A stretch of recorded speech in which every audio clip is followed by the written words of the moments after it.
Okay, quick P90X update. We are in the last 2 weeks. Yesterday was day 1 of week 11, and that resulted in me filling out, which I didn't bring in here, my first worksheet completely filled out for P90X. I will never have to write on that one again, at least for this round, right? So that was a major accomplishment.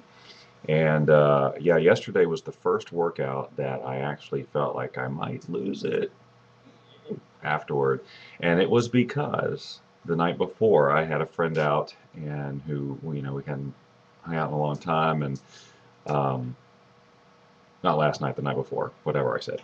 Um, and so I ate on plan, but I also went off plan um, with some empty calories. So I felt kind of bleh yesterday when I was working out. So, but I pushed it really hard and made progress in all the different exercises which I wanted to do. And I also had worked out later in the afternoon. Last week in general was really screwy. I had been pretty much working out every morning so that I end my workout in time for like what turned out to be maybe a 10:30 snack. Last week that just my schedule wasn't cooperating at all. I was doing some afternoon workouts, flipping my snacks around and stuff like that, which of course I'm doing today as well. Um, Plyo today, one of two last times I have to do it. I'm seriously considering doing cardio today instead of plyo, just because I am considering it. We'll see what I actually do. But that will have to be later in the day now. Anyway, so it's just the scheduling's all weird.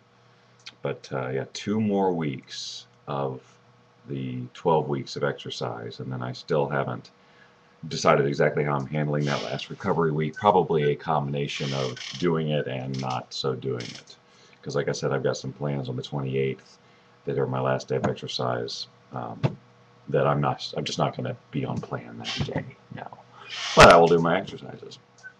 And that's another thing I will end this commentary with, is that I've really gotten to a point where if I do work out later in the day, or I feel like it's time, my body's ready to work out. I mean, I really feel antsy if I don't get that exercise, which is a good place to be. I remember being that years ago when it's like, well, miss a workout. No, why would I want to do that? Even the ones that, the thought of missing plyo or exercise today completely is much worse than actually doing it. And that, I think, is the mindset that you want, obviously. I have been very lenient with my, and by my terms, lenient on my eating stuff the past few days. I'm making all sorts of rationalizations in my head because my clothes are falling off and blah, blah, blah. And, you know, so I don't want to completely just fall apart here in this last 2 weeks and just go off plan completely. But I have been relaxed, the past few days for whatever reason. I think I just hit a point. Again, when I'm used to doing programs that have splurge meals, when you don't have them for almost 12 weeks, it's depending on the type of person you are, and I am that type of person, it can get in your head. And so been just trying to make the better of the bad choices for the most part.